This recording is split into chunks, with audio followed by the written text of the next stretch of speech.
Welcome back to Realms Revealed, the channel where we explore the lore and history of Middle-earth and beyond. In today's video, we will answer an intriguing question from Tolkien's legendarium. What if Melkor encountered the One Ring? Melkor, also known as Morgoth, was the most powerful of the Ainur, the angelic beings who participated in the creation of the world. He was the first to rebel against the will of Eru Ilúvatar, the supreme deity, and sought to dominate and corrupt everything that existed. He was the master of evil, the enemy of the Valar, the gods who ruled over the world, and the source of all the woes and sorrows of the Children of Ilúvatar, the Elves and Men. The One Ring, also known as the Ruling Ring, the Master Ring, and Isildur's Bane, was forged by Sauron, the Dark Lord of the Second and Third Ages, and the greatest servant of Melkor. Sauron made the One Ring in the fires of Mount Doom in the land of Mordor, to enhance his own power and to control the other rings of power, which he had helped to create for the elves, the dwarves, and the men. The One Ring was imbued with a great part of Sauron's own essence, and it granted him immense might and influence, but also made him vulnerable. For if the ring was destroyed, so would be his power. So what would Melkor think of the One Ring if he ever learned of its existence? Would he be proud of his disciple's achievement, or envious of his rival's possession? Would he seek to claim the ring for himself, or to destroy it and its maker? Would he recognize the ring as a threat, or as an opportunity? To answer these questions, we need to consider several factors, such as Melkor's personality, his relationship with Sauron, his goals and motivations, and his knowledge and understanding of the nature and workings of the One Ring. Before we begin, make sure to subscribe to our channel and hit the bell icon to get notified of our latest videos. Let's begin with the first factor: Melkor's personality. Melkor was a being of immense power, intelligence, and ambition, but also of pride, arrogance, and malice. He desired to create things of his own, but he lacked the flame imperishable, the secret fire that gave life and independent will to the creations of Eru. Therefore, he could only mar, twist, and corrupt what already existed, or use his own power to animate his servants, such as the Balrogs, the dragons, and the orcs. He hated everything that was good, beautiful, and free, and he wanted to make everything subject to his will. He was also a master of lies, deception, and manipulation, and he often used these skills to seduce, betray, and destroy his enemies. Melkor was also very paranoid and suspicious, and he trusted no one, not even his own allies. He feared that someone might usurp his place or challenge his authority, and he was always ready to crush any potential rival or threat. He was especially jealous of the Valar, who had more love and respect from the Children of Ilúvatar than he did, and he sought to ruin their works and diminish their glory. Given these traits, we can infer that Melkor would not have a positive or supportive attitude towards the One Ring or its maker. He would most likely see the ring as a sign of Sauron's ambition and pride, and as a challenge to his own supremacy and authority. He would also resent the fact that Sauron had succeeded in creating something that he had failed to do, a device that could control the wills of others and that could rival the power of the Valar. He would probably regard the ring as a dangerous and treacherous weapon that could be used against him or turned against its owner. He would also doubt the loyalty and fidelity of Sauron and wonder if he had any hidden or ulterior motives. Therefore, we can conclude that Melkor would not be pleased or impressed by the One Ring, but rather angry, jealous, and fearful. He would not congratulate or praise Sauron for his achievement, but rather scorn or rebuke him for his folly.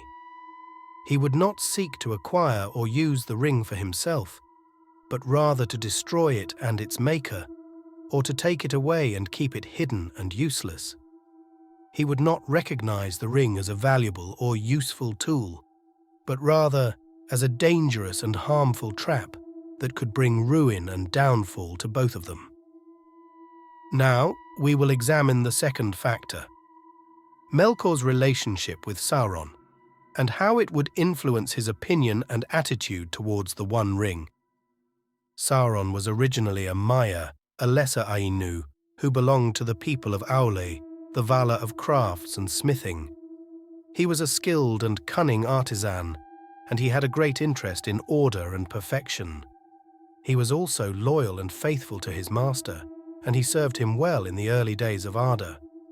However, he was also curious and ambitious, and he was drawn to the power and knowledge of Melkor, who was the greatest of the Ainur and the most skilled in all arts and sciences. Sauron admired Melkor, and he became his follower and servant, hoping to learn from him and to share in his glory. Melkor, on the other hand, saw in Sauron a useful and talented ally who could help him in his plans and schemes. He appreciated Sauron's abilities and loyalty, and he rewarded him with gifts and honors. He also taught him many secrets and mysteries, and he entrusted him with many tasks and missions. He made Sauron his chief lieutenant and second in command, and he gave him the title of the Dark Lord, the Lord of the Rings, and the Necromancer. He also gave him the land of Mordor, where Sauron built his fortress of Barad-dûr and his Temple of the Eye. However, Melkor did not love or trust Sauron, and he did not treat him as a friend or a partner, but rather as a servant and a tool. He did not share with him his ultimate goals and visions, and he did not care for his well-being or happiness. He used him for his own purposes, and he expected him to obey his commands and to follow his will. He also feared that Sauron might grow too powerful or independent, and that he might betray him or rebel against him. He kept a close watch on him, and he did not hesitate to punish him or to humiliate him if he failed or displeased him. Therefore, we can say that Melkor and Sauron had a complex and conflicted relationship that was based on admiration and fear, respect and contempt, loyalty and suspicion, and cooperation and competition. They were allies and enemies, master and servant, teacher and student, and lord and vassal. If Melkor would eventually discover Sauron's creation of the One Ring, he would seek to claim it for himself. Melkor would be intrigued and curious about the One Ring, as he would sense its power and its connection to the other rings of power. He would also be envious and angry, as he would see it as a challenge and a threat to his own authority and supremacy. He would covet the One Ring, and he would try to take it from Sauron, by force or by deception. Melkor would be able to use the One Ring, as he was the original source of evil in Arda, and he had taught Sauron the craft of ring-making. He would also be more powerful than Sauron, and he would be able to overcome his resistance and his will. However, the One Ring would not be loyal to Melkor, as it was bound to Sauron's life and power, and it had a will of its own. The One Ring would try to betray Melkor, and to return to Sauron, or to find a new master who could wield it. The One Ring would also corrupt and consume Melkor, as it did with anyone who used it, and it would diminish his own essence and power. Now, moving towards the third factor, Melkor's goals and motivations, and how they would influence his opinion and attitude towards the One Ring. Melkor's ultimate goal was to become the supreme ruler and master of everything that existed, and to make everything in his own image. He wanted to impose his will and order on the world, and to destroy or corrupt anything that resisted or opposed him. The One Ring, on the other hand, was a device that could enhance and control the power and will of its wearer, and of the other rings of power, which were linked to it. The One Ring was imbued with a great part of Sauron's own essence, and it granted him immense might and influence, but also made him vulnerable, for if the ring was destroyed, so would be his power. The One Ring was also a tool of deception and corruption, and it could tempt and ensnare anyone who came in contact with it, even the most nobly and pure-hearted. So, how would Melkor's goals and motivations affect his opinion and attitude towards the One Ring? if he ever learned of its existence? Would he see the ring as a means to achieve his ultimate goal, or as an obstacle to it? Would he try to create or use a similar device, or to avoid or reject it? Would he understand and appreciate the power and danger of the ring, or to underestimate and ignore it? Melkor was the most powerful of the Ainur, and he had a share in all the gifts and talents of his kin. He was also the first to enter the world, and he claimed it as his own.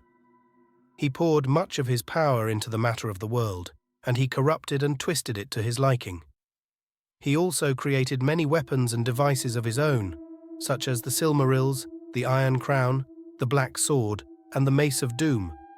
He was able to challenge and defy the Valar, and to wage war against them for ages. He was also able to capture and enslave many of the Children of Ilúvatar, and to breed and command many evil creatures. Given this power, we can infer that Melkor would not have a positive or respectful attitude towards the One Ring, or its maker. He would most likely see the ring as a sign of Sauron's weakness and dependence, and as a mockery of his own power and authority. He would also resent the fact that Sauron had used his own essence to create the ring, and that he had given away part of his power and will to the other rings of power, which he had helped to create for the elves, the dwarves, and the men. He would probably regard the ring as a cheap and inferior imitation of his own creations, and as a waste and a loss of his own power. Therefore, we can conclude that Melkor would not be impressed or attracted by the One Ring, but rather disgusted and repulsed. He would not desire or covet the ring for himself, but rather despise and scorn it. He would not benefit or profit from the ring, but rather suffer and lose from it. He would not acknowledge or recognize the ring as a source of power, but rather as a sign of weakness. Now, we will consider the factor of Melkor's knowledge and understanding of working and nature of One Ring. As described earlier, Melkor was also banished into the void by the Valar, and had no contact with Middle-earth for a long time. Therefore, I think Melkor would have a very limited understanding of the nature and working of the One Ring. He might not even know that such a ring existed, or what it could do. He might only sense its evil and power, and be drawn to it by his own malice and pride. If he somehow learned more about the One Ring, he might realize that it contained much of Sauron's own power and will, and that it could dominate the other rings. Based on this knowledge, he might have different reactions depending on his situation. If he was still in the void, he might be envious of Sauron's achievement and resentful of his usurpation of his title and role as the Dark Lord. He might also be curious about the ring's power and potential, and seek to acquire it for himself if he ever returned to Middle-earth. If he was still in Middle-earth, he might be proud of Sauron's craft and cunning, and see the One Ring as a useful tool to further his own plans of conquest and destruction. He might also be wary of Sauron's ambition and treachery, and try to take the ring from him by force or deception.